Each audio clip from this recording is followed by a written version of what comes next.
रहा हुआ तो बता नहीं सकता और जिंदे को पता नहीं है। फिर स्वर्ग और नरक की खोज किसने की? नरक और स्वर्ग की खोज किसने की? हाँ। आपने महाराणा प्रताप को तो देखा होगा अपनी आंखों से।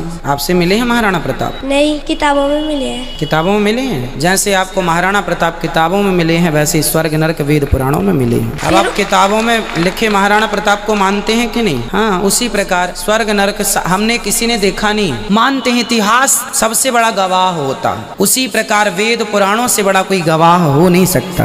वो गवाह है इस बात के कि जो लिखा है इसलिए लिखा। फिर पुराणों में भी किसने ने तो ढूंढा होगा उसको? स्वयं भगवान। वेद पुराणों को किसने लिखा? स्वयं वेद व्यास जी। भगवान नारायण ही व्यास जी के रूप में अवतरित हुए। हमको लगता है कि ऐसा कुछ नहीं है, क्योंकि अगर स्वर्ग और नर्क है तो कौन देखा है, कौन जाके आया है और कहाँ पर है वो? अगर कोई गया है, किसने बोला है? मेरा माथा काम नहीं करता है, कहाँ है? मुझे कभी कभी लगता है कि ना भगवान है ना खुदा है। अगर नहीं भी माने फिर भी वो हमें सब कुछ देगा। क्यों हम लोग वेट करते हैं हिंदू मुसलमान बनने के लिए? ऐसा लगता है हमें। तो हमको बहुत जानकारी अभी बाकी है, हम जानना चाहते हैं। कि मैं कभी सोचता हूँ कि खुदा है क्या नहीं है, क्यों लोग आपस में झगड़ते, स्वर्ग है क्या नहीं है, किसने देखा स्वर्ग है क्या नहीं है, तो क्या करना क्या जानना। भाई साहब आपने कभी किसी को 10 मारने से खुद ही मारते देखा? भाई साहब नहीं देखा तो 10 मारने से खुद ही मारेंगे? मारो खुद ही ना। क्यों नहीं मारेंगे? क्योंकि मर जाएंगे। नहीं देखा फिर भी यकीन है। आपने किसी को मरते हुए देखा 10 मारने से खुद ही मारते हुए? नहीं सर। सुना सिर्फ ना?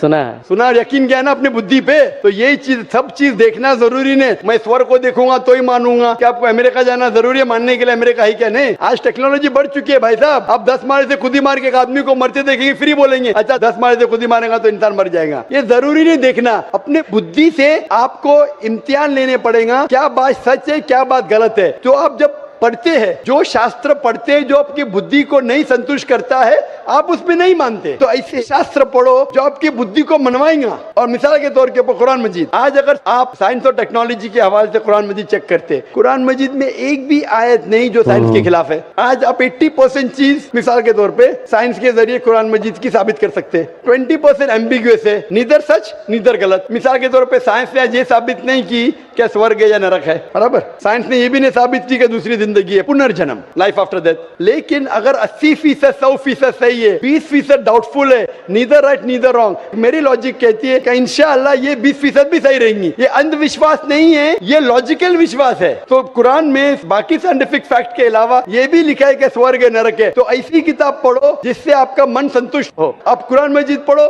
इंशाअल्लाह आपको यकीन आएगा स्वर्ग और नरक में। आप आके कुरान मजीद ले सकते हो भाई साहब। सर, स्वामी विवेकानंद बोलते हैं कि स्वर्ग और नर्क अपना दिल में है, तो ये कैसे बोल दिया? ये बहुत बड़ा पंडित है। स्वामी विवेकानंद के खुदा है क्या? आप वेद की बात मानेंगे, स्वामी विवेकानंद की बात मानेंगे? सर, हम लोग यंग तो बहुत उसको फॉलो करते हैं। अगर कोई आदमी ने गलत किया, इंसान गलती कर सकता है क्या नहीं? इंसान गलती कर सकता है क्या नहीं? कर सकता है सर। कर सकता है। तो कोई इंसान कुछ चीज कहता है, आपको देखने पड़ेगा वो सही है क्या गलत है। मैं भी इंसान हूँ, मैं भी गलती कर सकता हूँ। गलती क्या तो बोलूंगा सॉरी भाई, इंसान हूँ गलती कर सकता हूँ। कर सकते क्या नहीं? तो अगर स्वामी विवेकानंद वेद के खिलाफ बात करते तो उसकी बात मत मानो। जो बात वो वेद के मुताबिक करते वो बात मानो। आप समझ रहे? मेरा भी कोई जुमला मिला जो कुरान के खिलाफ है, मेरे जुमले को भी फेंक दो ना। स्वामी विवेकानंद दूर की बात है, मैं अगर कुछ कुरान और सही हदीस के खिलाफ बोल रहा हूँ तो मेरी बात भी मत मानो। मेरा 2 स्टैंडर्ड नहीं, मेरा डबल स्टैंडर्ड है, 1 स्टैंडर्ड है। जो खुदा ने बोला, खुदा की किताब को मानो, उसके ऊपर अमल करो। लोग अक्सर आपको खुदा की किताब से दूर लेके जाते। मैं यहाँ आया हूँ लोग को खुदा की किताब के नजदीक लेके आने के लिए। रास्ता चाहे अलग अलग हो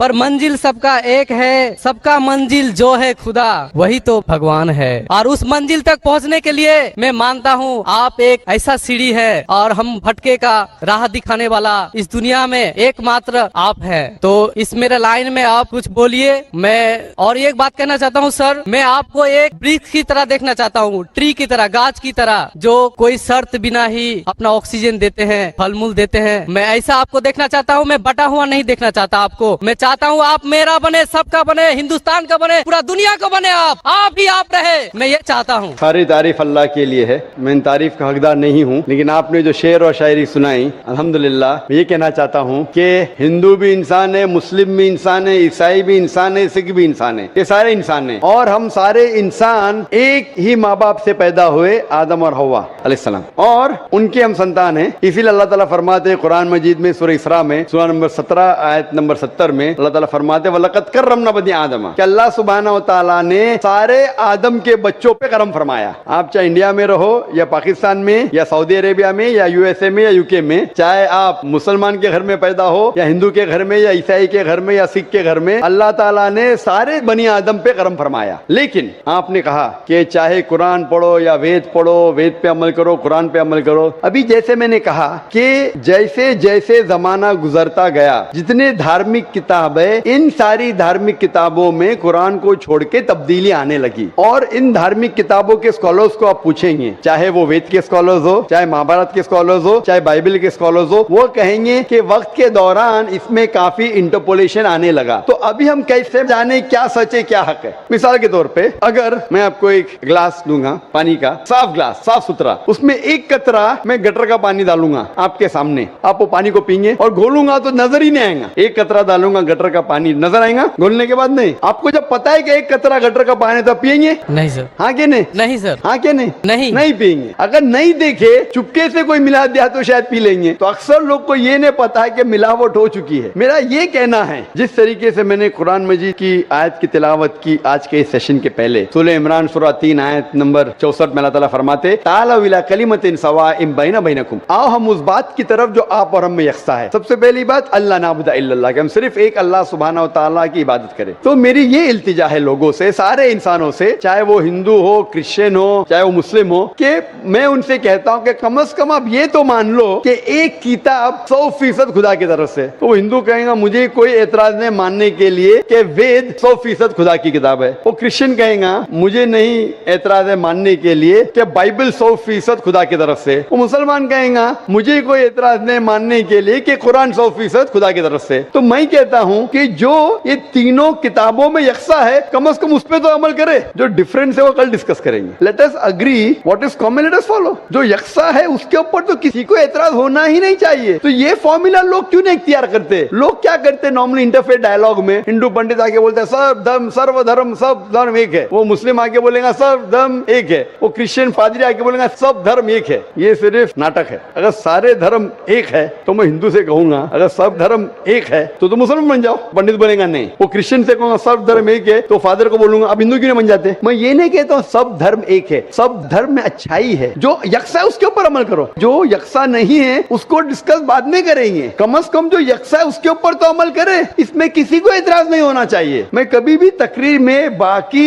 धर्म की गलतियां नहीं निकालता हूं, उनकी अच्छाइयां पेश करता हूं। जो यकसान है तो उसको दिखाता हूं मैं, अनलेस कोई डिबेट में मुझे मजबूर करे तो अलग बात है। लेकिन अक्सर मैं धर्म की अच्छाइयां बयान करता हूं और जो यकसान है तो उसके ऊपर अमल करने के लिए कहता हूं। इसीलिए मैं कहता हूं अगर Christian means a person who follows the teachings of Jesus Christ peace be upon him, अगर ईसाई अब उसे कहते हैं जो ईसा अलैहिस्सलाम का कहना मानता है, तो मैं कहता हूं मैं और हम मुसलमान ईसाइयों से ज्यादा ईसाई है, ईसाइयों से ज्यादा ईसाई है। क्योंकि अगर आप बाइबल पढ़ेंगे ईसा अलैहिस्सलाम क्या फरमाते हैं, हम मुसलमान उसके ऊपर ज्यादा अमल करते हैं। बाइबल में लिखा है कि ईसा अलैहिस्सलाम फरमाते हैं कि एक भी चीज अगर आप ओल्ड टेस्टामेंट की नहीं मानेंगे तो आप जन्नत में नहीं जाएंगे। बाइबल में लिखा है बुक ऑफ लेविटिकस में कि आप सूअर का गोश्त मत खाओ। Book of Deuteronomy chapter number 14 verse number 8 में, book of Isaiah chapter number 65 verse number 2 से 5 में लिखा है सूअर का गोश्त मत खाओ। हम मुसलमान नहीं खाते लेकिन अक्सर ईसाई खाते। बाइबल में लिखा है बुक ऑफ एफिसियंस में चैप्टर नंबर 5 वर्स नंबर 18 में कि आप शराब मत पियो। Book of Proverbs chapter number 20 verse number 1 में क्या शराब नहीं पीना चाहिए। हम मुसलमान शराब नहीं पीते, अक्सर ईसाई शराब पीते। बाइबल में लिखा है Gospel of Luke chapter number 2 verse number 21 में पढ़ेंगे ईसा अलैहिस्सलाम का खतना किया गया था 8 दिन पे। मुसलमान की खतना होती है लेकिन अक्सर ईसाई की खतना नहीं होती। तो अगर आप देखेंगे कि ईसाई का मतलब वो कि जो ईसा अलैहिस्सलाम का कहना मानता है, तो आप बाइबल पढ़ेंगे तो आप जानेंगे मुसलमान ईसाई से ज्यादा ईसाई है। उसी तरीके से आप हिंदू की किताब अगर पढ़ेंगे, हिंदू मानी क्या कि हिंदू एक्चुअली ज्योग्राफिकल डेफिनेशन है भाई साहब। हिंदू मीन्स सबसे पहले हिंदू किसने लफ्ज दिया था? अरबों ने जब हिंदुस्तान में आए, उस टाइम हिंदुस्तान कहते नहीं जाता था, जब अरब आए तो यहाँ कहने लगे हिंदी। हिंदी जो ये इंडस वैली सिविलाइजेशन था, इस अतराफ में जो भी लोग रहते थे उसे अरब कहते थे हिंदी। तो ये लफ्ज हिंदू आया अरबों से।